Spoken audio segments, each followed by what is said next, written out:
할렐루야. 우리 옆 사람하고 반갑게 인사할까요? 참 반갑습니다. 은혜 받읍시다. 인사하세요. 참 반갑습니다. 은혜 받읍시다. 성도님을 교회에서 바라보니 복덩어리가 틀림이 없으십니다. 인사하세요. 성도님을 교회에서 바라보니 복덩어리가 틀림이 없으십니다. 사랑하고 축복합니다. 사랑하고 축복합니다. 아멘. 우리 복덩어리 성도 여러분, 요즘 어떻게 지내고 계십니까? 여러분, 이런 말을 들을 때 보통 세상에서는 네 가지 대답이 있다고 합니다. 무슨 말이냐면, 어떻게 지내시죠? 그러면 그저 그럭저럭 살아갑니다. 어떤 사람은 마지못해 삽니다. 어떤 사람 말하기를 죽지 못해 살아요. 어떤 사람 말하기를 그냥 살아요. 왜 물어요? 이렇게 얘기를 하는데, 근데 여러분, 우리 금산 장로교회 복덩어리 성도 여러분들은 요즘 어떻게 사시죠? 라고 물으면 당연하지 감사하며 살아갑니다. 감사하며 살아가는 우리 모두가 되기를 예수님의 이름으로 축원합니다. 왜 갑자기 박수가 나옵니까? 제가 당황하지 않습니까? 감사하죠? 세상에는 세 종류의 사람이 있습니다. 기쁜 일이 있어도 감사할 줄을 모르는 사람, 어떤 사람들은 기쁜 일이 있을 때만 감사하는 사람, 어떤 사람들은 역경과 고난 중에도 그럼에도 불구하고 감사하는 성도가 있습니다. 오늘 우리 금산장로교회 우리 복덩어리 성도 여러분들은 역경이 있어도 고난이 있어도 광야길을 걸어가는 아픔이 있을지라도 그 속에서 하나님의 은혜를 기억하며 감사하며 살아가는 우리 모든 성도님들이 다 되기를 다시 한번 주님의 이름으로 진심으로 축복합니다. 여러분, 오늘 본문의 내용은 이 이스라엘 백성들이 애굽에서 종살이 하다가 이제 하나님의 은혜로 애굽에서 탈출해서 홍해바다를 건너고 이제 가나안 땅으로 들어가기 직전의 이야기입니다. 근데 하나님이 이스라엘 백성들의 말하기를, 얘들아, 너희들이 하나님이 주시는 약속의 땅 가나안 땅에 들어가게 되면 너희들이 농사를 지을 건데, 농사를 지은 다음에 추수할 때가 되면 그 수확을 거두고 포도주 틀에서 수확을 거둔 후에 너희를 하나님께 감사하거라 하면서 우리에게 추수 감사절경인 초막절을 우리에게 말씀하고 있는 것입니다. 여러분, 이 초막절은 추수 감사절과 같은 행사인데, 여러분, 이번 돌아오는 주일, 다음 주일이 뭐냐면 11월 셋째 주로 많은 한국 교회가 지키는 추수 감사절입니다. 여러분, 추수 감사절이 되면 생각나는 게 있습니다. 깊이 생각할 필요가 있습니다. 가을이 되었는데, 추수 감사절이 되었는데, 이제 2025년 11월 말이 되었는데 내 인생은 어떤 인생인가? 어떤 열매를 나는 드릴 수 있을까? 생각을 해보는 것입니다. 갈라디아서 6장 7절 이하의 말씀을 보게 되면 인생은 뿌린 대로 거두며 살아가는 인생이라고 얘기했습니다. 여러분, 심은 대로 거두는 것이 인생이요, 우리의 신앙입니다. 가을이 되어 들에 나갔는데 거둘 것이 제대로 없는 농부는 가장 불쌍한 농부인 것입니다. 봄에 씨를 뿌리지 아니하고 여름에 땀 흘리지 아니하고 가을이 되었는데 무슨 열매를 거둘 수 있겠습니까? 열매 없는 농부, 열매를 수확하지 못하는 농부, 여러분, 비참한 인생인 것입니다. 더구나 여러분, 이 추수감사절이 되게 되면 꼭 밭에서 또 가수원에서 농사를 짓는 것이 문제가 아니라 우리 인생의 마지막 날을 생각해 보는 것입니다.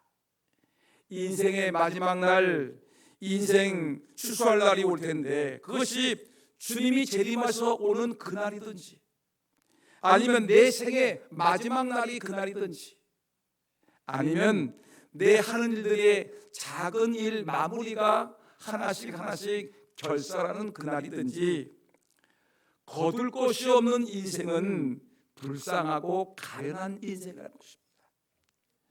사랑하는 우리 성도 여러분, 여러분들은 이 가을에 무엇을 거두고 있습니까? 무슨 열매를 하나님께 드릴 수 있을 것입니까? 씨를 뿌리지 아니하고 여름에 땀을 흘리지 않고 애를 쓰지 않았으면 이 가을에 하나님께 드릴 것이 아무것도 없는 사람이 있습니다. 영적인 열매든 육적인 열매든 열매를 맺어야지 하나님께 드릴 수 있는데, 안타깝게도 씨를 뿌리지 아니하고 땀을 흘리지 않았기 때문에 내 삶 속에 육신의 열매든 영적인 열매든 열매를 드릴 것이 없으니 여러분 기가 막히지 않겠습니까? 여러분, 오늘 본문의 말씀은 우리에게 열매 없는 인생이 아니라 열매 맺는 인생을 얘기하면서 우리가 열매를 맺을 때 이 추수감사절이 되게 되면 우리가 이 추수감사절을 어떻게 보낼 것인가 우리에게 말씀하고 있는 것입니다. 저는 오늘 이 본문의 말씀을 깊이 묵상하면서 추수감사절에는 하나님 앞에 어떤 자세로 추수감사절을 지켜야 될 것인가 생각을 해봤습니다. 본문의 말씀을 읽고 또 읽고 묵상하면서 오늘 이 본문 속에서 세 가지 정신이 있다라는 것을 알게 되었습니다. 추수감사절에 우리가 꼭 가져야 될 정신은 무엇이냐면, 첫째, 하나님께 감사하자. 두 번째, 하나님이 우리에게 택하신 곳, 예비하신 곳, 예배당에 나와서 우리가 예배를 드릴 것이다. 세 번째는 우리가 하나님이 우리에게 넉넉하고 풍성하게 주셨으니 이것을 나누는 삶을 살아야 되는 것이 아닌가. 그런 정신, 세 가지 정신, 하나님께 감사의 마음, 하나님께 예배 드리려고 하는 그 아름다운 마음, 하나님이 주셨으니 나누려고 하는 이 나눔의 마음이 우리에게 있어야 된다는 것이었습니다. 여러분, 오늘 이 세 가지 정신을 우리가 마음에 새기시면서 저와 함께 은혜 받고 추수감사절을 하나님이 보시기에 멋지게, 하나님 보시기에 칭찬받을 만한 추수감사주의를 지키는 저와 여러분 모두가 되기를 예수님의 이름으로 축원합니다. 추수감사절을 절대 잊어서는 안 되는 첫 번째 마음은 뭐냐면 하나님을 향한 감사의 마음입니다. 오늘 성경 본문을 말씀을 읽으니까 13절을 읽어보니까 이렇게 얘기했습니다. 얘들아, 너희 타작마당과 포도주 틀에 수와 소출을 거두어 드린 후에 이해 동안 초막절을 지킬 것이요 라고 얘기했습니다. 너희 타작마당, 하나님께서 우리에게 타작할 것을 주셨습니다. 꽃을 주었고 감을 주었고 별을 주었고 하나님께서 고구마를 주었고 하나님께서 깻잎을 주었고 하나님이 우리에게 여러분 타작마당을 하나님이 허락하셨으니 감사하지 않습니까? 포도주 틀에 소출을 거두게 하셨으니 감사하지 않습니까? 하나님 우리에게 곡식을 주셨고 우리가 열심히 일해서 하나님 아버지께서 우리에게 금전적인 또한 우리의 곡식을 열매를 거두게 하셨으니 감사한 것입니다. 하늘을 주셨고 땅을 주셨고 비를 주셨고 바람을 주었고 적당한 온도를 주었고 우리에게 건강을 주어서 이렇게 땀 흘리고 수고하고 적당한 바람과 우리에게 적당한 기온과 바람과 비를 주어서 이렇게 우리가 농사를 지어서 소출을 거두게 하신 것은 모두가 하나님의 은혜입니다. 하나님 감사합니다. 17절 말씀 보니까 이렇게 얘기했습니다. 각 사람이 내 하나님 여호와께서 주신 복을 따라 각 사람이 하나님 여호와께서 주신 복을 따라 우리가 복을 받았단 말이에요.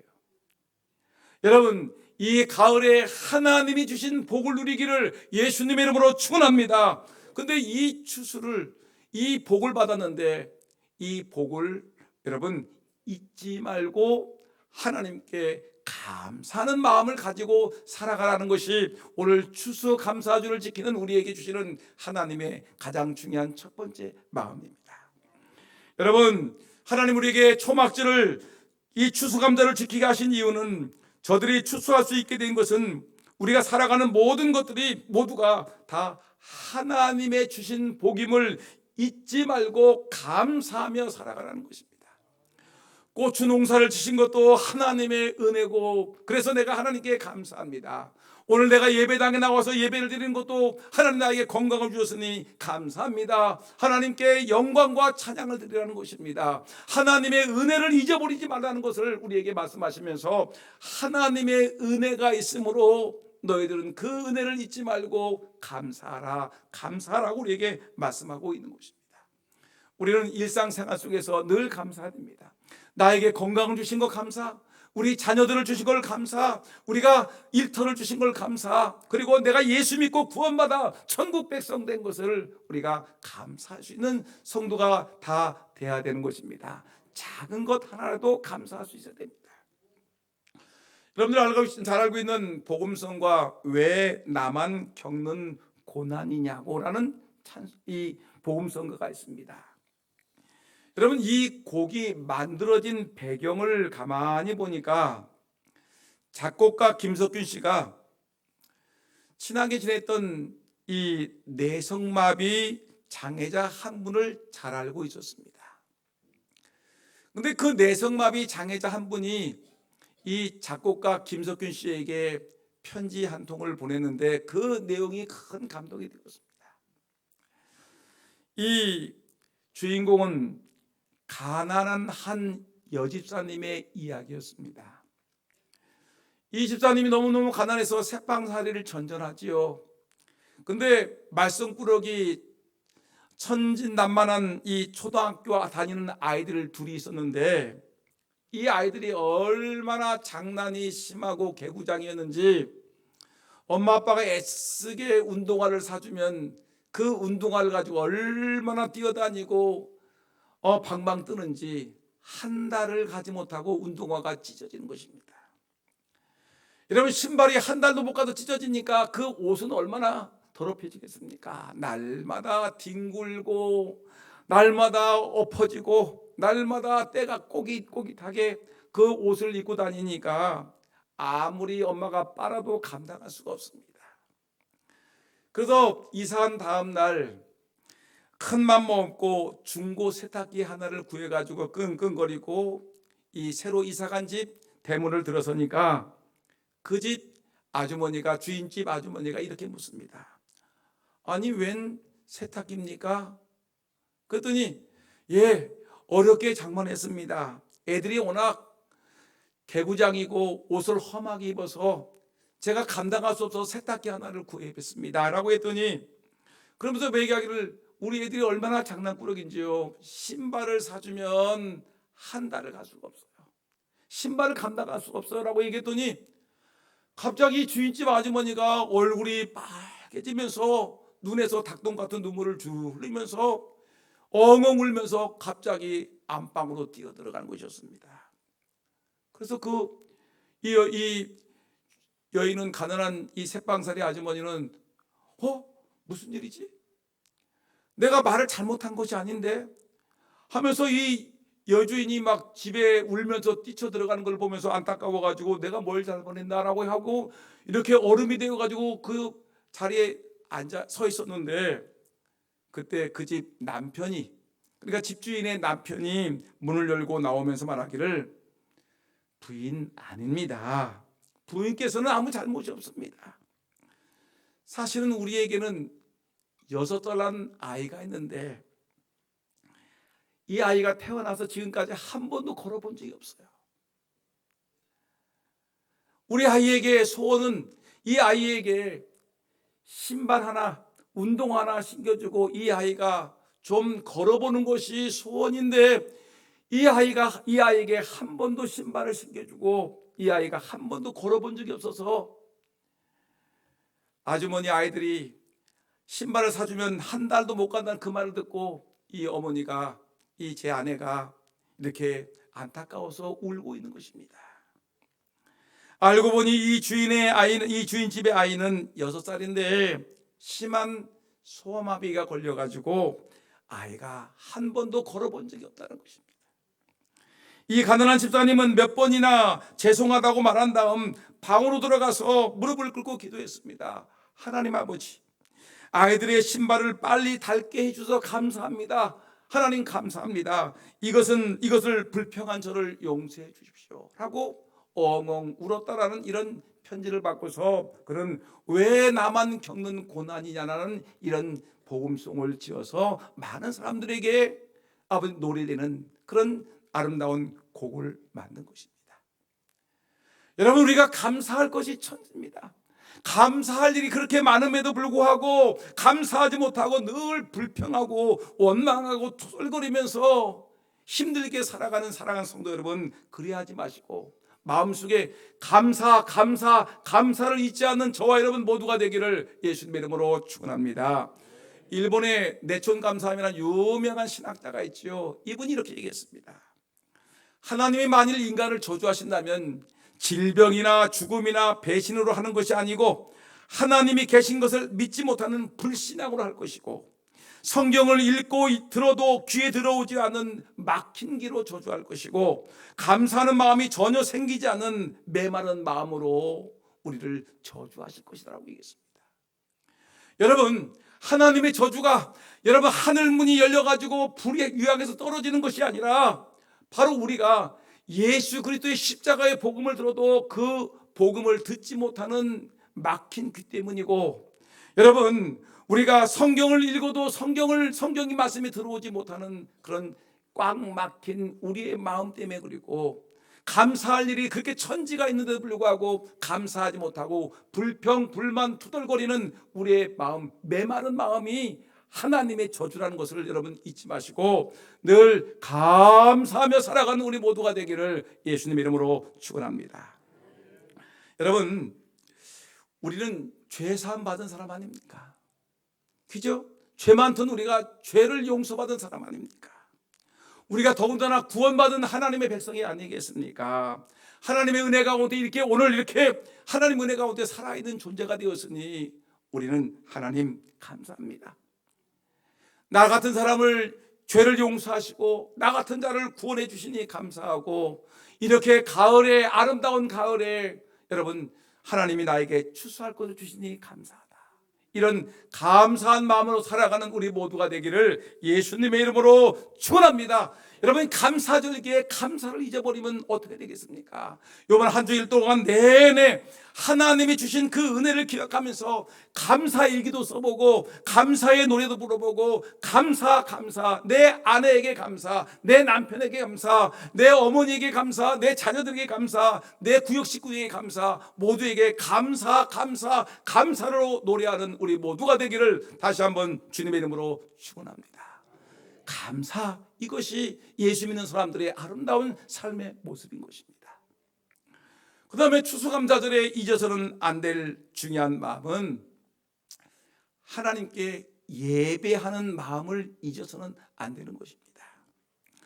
오늘 본문 성경 말씀 신명기 16장 14절부터 17절까지의 내용을 쭉 읽어보니까 어떤 말씀이 나오냐면 14절에 한번 읽어볼까요? 시작. 절기를 지킬 때에는 너와 내 자녀와 노비와 내 성중에 거주하는 레인과 객과 고아와 과부가 함께 즐거. 절기를 지킬 때에는 15절 보세요.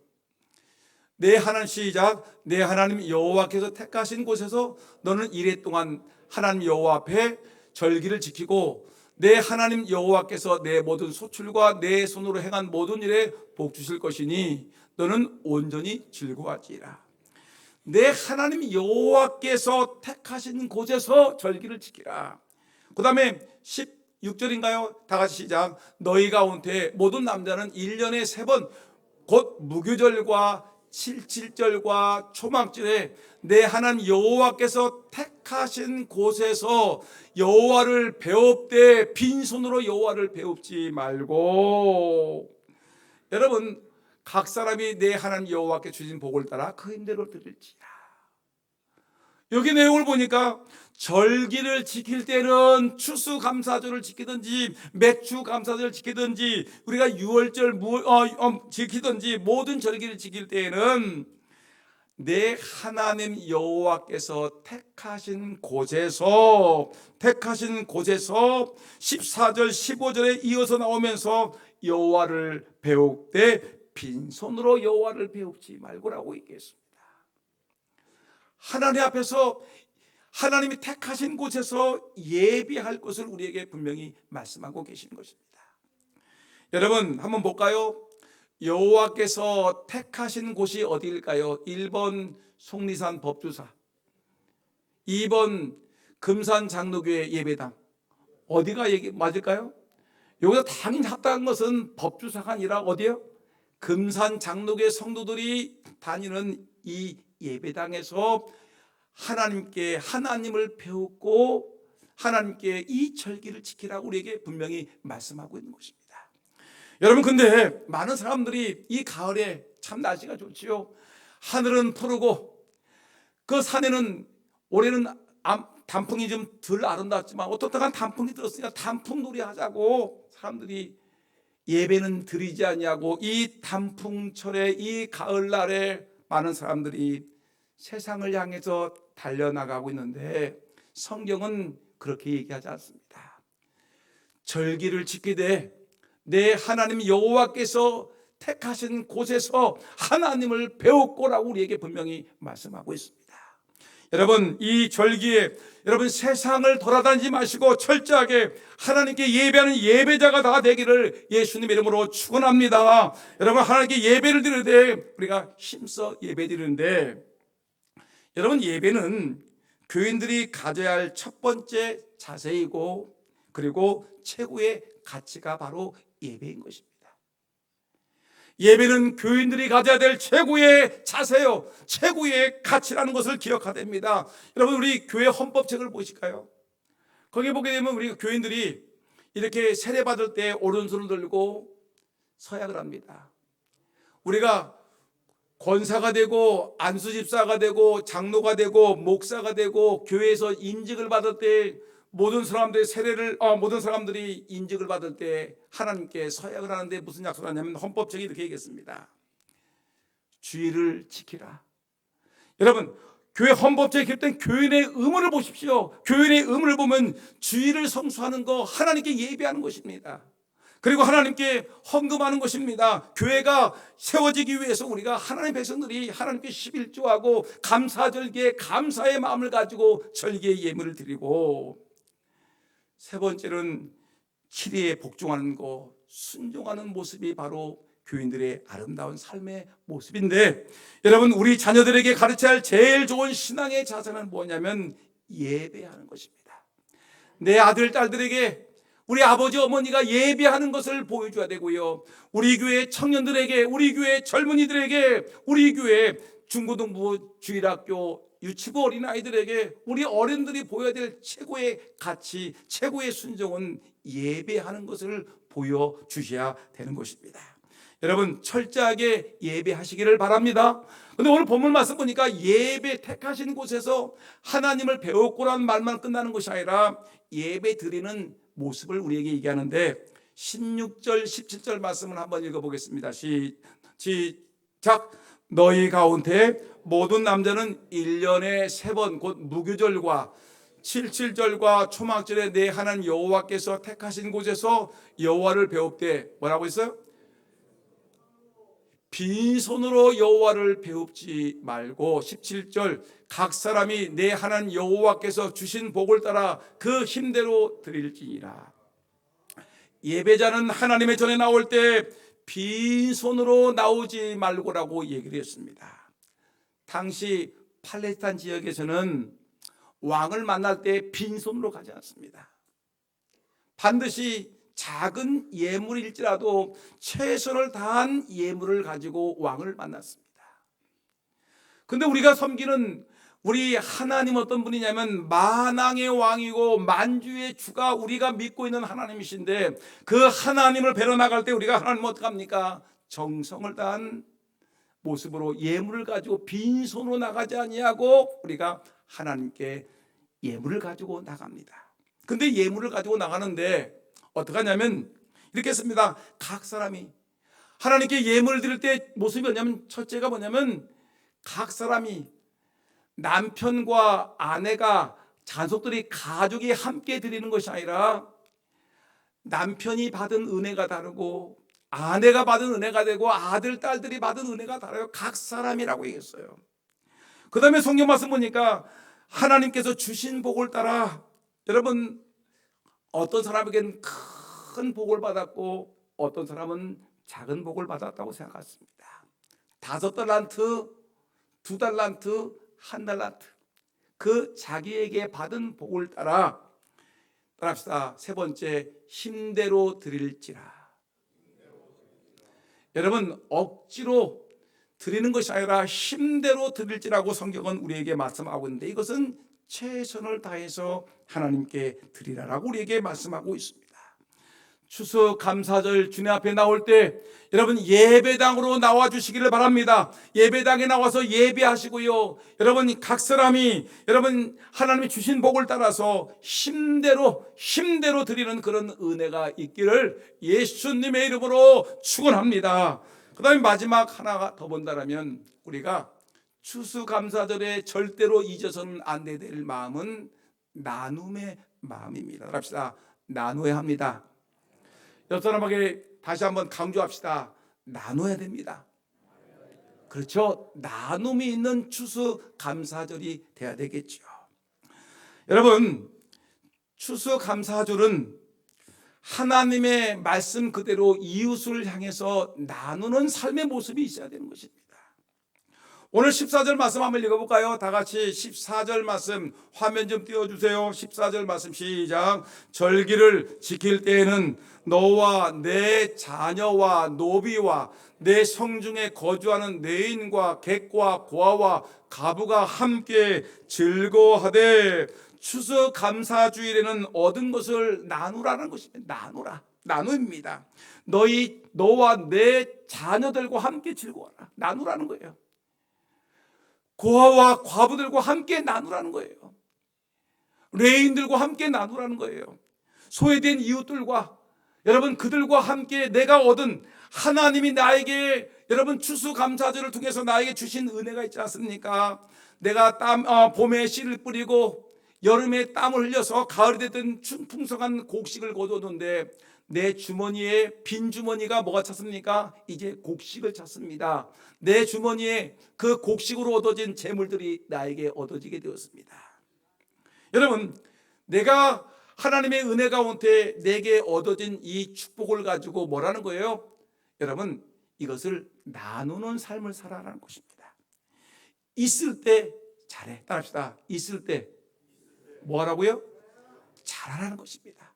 내 주머니에 하나님의 은혜 가운데 풍성한 열매가 맺혀서 내 주머니에 쌀도 있고 감도 있고 고구마도 있고 깻잎도 있고 깨도 있고 좋을 때 인삼도 있을 때 잘하는 것입니다.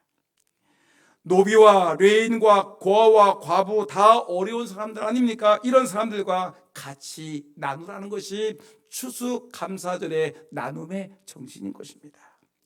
누구와 나눌 것인가? 첫째, 아랫사람과 함께 즐거워할 수 있습니다. 여러분, 노비라는 것이죠. 노비. 유대인들은 주인과 노비와의 관계를 굉장히 중요하게 여겼는데, 추수감사절 수장절이 되게 되면 내가 소유한 물질을 가지고 아랫사람들과 함께 나누라는 것입니다. 이 자리에 사장님이 계십니까? 나누세요. 직원들과 나누셔야 됩니다. 두 번째, 주의 일꾼들과 함께 즐거워해야 됩니다. 여러분, 교회에 일하는 레인들이 있지 않습니까? 목사님이 계시고 교회에서 열심히 일하는 섬기는 자들이 있는데, 이들과 함께 나 혼자 마시지 말고 함께 나누라는 것입니다. 가난한 목회자가 있습니다. 미자리 교회 목회자가 있습니다. 시골 교회 목회자가 있습니다. 여러분, 이런 사람들과 나누라는 것입니다. 나그네와 함께 연락을 할 수 있어야 됩니다. 여러분, 우리 주변에 여러분 이방인들이 얼마나 많습니까? 외국인 노동자들과 함께 나눈 삶을 살아야 되는 것입니다. 더군다나 어려운 이들과 함께 즐길 수 있어야 됩니다. 고아와 가부가 함께 즐거워할 수 있도록. 여러분, 부모를 잃은 어린아이, 남편을 잃은 부인들이 있습니다. 우리가 기억해야 될 것은 이들을 우리가 도와야 되는 것입니다. 그런데 제가 오늘 설교 중에서 강조하고 또 강조하고 싶은 것은 뭐냐면, 우리가 이웃을 섬기고 나눌 때 조심해야 될 것이 있습니다. 나눌 때 조심해야 될 일이 있습니다. 무엇이 있을까요? 저번에 지인 목사님이 저를 찾아왔습니다. 한참 얘기를 하는 중에 어떤 사람이 동네에 개척을 했다는 것입니다. 근데 그 목회자가 병 고치는 은사가 있어요. 침을 잘 놔요. 침을 잘 놓는데 이 어려운 동네에 와서 침을 놔주면서 뭐라고 하느냐면, 침을 놔주기 전에 침대에 눕혀놓고 너 예수 믿을 거야 안 믿을 거야? 예수 믿으면 침을 놔주고, 예수 안 믿을 거면 안 놔줘. 믿을래 안 믿을래? 여러분, 이렇게 하면서 사람들에게 약을 올리고 하나님이 주신 재능, 하나님이 주신 은사를 가지고 사람들을 속을 썩이는 겁니다. 강압을 하는 것입니다. 그랬더니 믿을 거면 놔주고 안 믿을 거면 안 놔준다라고 얘기하니까 이 말을 들은 동네 사람들이 다 일어선 것입니다. 내가 죽으면 죽었지 저 인간에게 침을 안 맞겠다. 내가 죽으면 죽었지 예수는 안 믿는다. 여러분, 얼마나 비극입니까? 하나님이 주신 내 재능을 가지고, 하나님이 주신 은사를 가지고, 하나님이 주신 축복을 가지고 내가 좀 힘이 있다고 힘없는 사람들 갖다가 무시하고 여러분 자기의 뜻을 이루기 위해서 여러분 그렇게 강압을 해서는 되겠습니까? 예수 믿는 사람은 전도도 힘으로 하는 것이 아닙니다. 은혜로 하는 것이고 좋은 성품으로 하는 것입니다. 사랑하는 마음이 있고 위로하고 배려하는 마음으로 우리가 전도하고 이웃을 섬기는 것이지, 내가 힘이 있다고 여러분 힘을 가지고 사람들을 여러분 섬기는 것이 아니라는 것입니다. 은혜를 가지고 좋은 성품을 가지고 배려하고 사랑하는 마음을 가지고 이웃을 섬겨야 되지 않겠습니까? 그것도 어떤 사람과, 가난하고 어려운 사람과 즐거워라고 성경은 우리에게 말하고 있지 않습니까? 여러분, 우리 교회를 생각합시다. 우리 교회가 11월 달에 우리 교회는 다른 어떤 교회보다 나눔의 행사를 많이 합니다. 11월 다음 주일입니다. 다음 주일 추수감사주일에 우리 교회는 미자리 교회 목사님 10가정을 초청해가지고 이들에게 선물을 안겨주고 이들에게 격려하고 용기를 심어주는 이런 선물을 나누는 행사를 하고 있습니다. 여러분, 이것을 드릴 때 우리는 절대로 우리가 저 작은 교회 목사님보다 우월하다는 생각을 해서는 안 됩니다. 잘난 체 해서는 안 됩니다. 이 선물을 하나 주면서 말하기를, 목사님 이 선물 받으시고 우리 금산 장로교회에 대해서 늘 감사하면서 하세요. 우리 목사님 주셨으니까 목사님께 감사하면서 살아요. 우리 교회를 늘 기억해 주세요. 여러분, 이렇게 해서는 안 된다는 것입니다.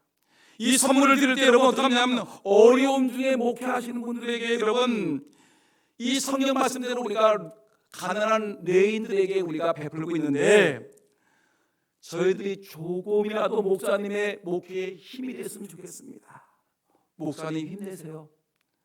목사님 사랑합니다. 목사님에게 우리가 작은 힘이 되지만 목사님 우리도 기도하기로 합니다 하면서 우리가 작은 선물을 우리가 겸손하고 섬기는 마음으로 드려야지, 우쭐거리는 마음으로 우리가 당신보다 더 나은 교회야, 더 나은 교회라고 얘기한다면 우리는 잘못됐다는 것입니다. 여러분, 절대 무엇을 나누어 주면서 우월의식을 갖지 마세요. 작은 교회 미자리 목사님이라고 우리가 낮게 봐서는 안 됩니다. 순수한 마음을 가지고 겸손한 마음으로 여러분 이들을 섬기는 마음으로 나눔이 있어야 되는 것입니다. 또 하나 중요한 것이 있습니다. 우리 교회는 11월 말 교회 김장김치를 담그는 행사가 있습니다. 이때 우리가 그러죠. 어려운 이웃을 30가정에서 40가정을 이들을 선택을 해가지고 추천을 받아가지고 김장 한 통을 나누는 시간을 가지고 있습니다. 이때도 마찬가지예요. 김장 한 통 전달해 주면서 예수 믿으면 김장 김치 한 통 주고 안 믿으면 안 줘. 받을래? 받고 예수 믿을래? 안 받고 안 믿을래? 여러분, 이래서는 안 된다는 것입니다. 교회가 김장 한 통 주면서 아주 큰 인심을 쓰는 것 같이 이 김장 한 통 줄 테니까 예수 믿을래? 안 믿어? 뺏어간다. 여러분, 이래서는 안 된다는 것입니다. 순수하게 나눔의 정신을 가지고 이웃에게 베풀어야 되는 것입니다. 이것이 추수감사절의 정신인 것입니다. 이것이 하나님의 마음인 것입니다. 여러분, 추수감사절 다음 주가 있습니다. 여러분, 오늘부터 이 감사의 마음, 예배하는 마음, 그리고 나눔의 마음을 가지고 살아가기를 예수님의 이름으로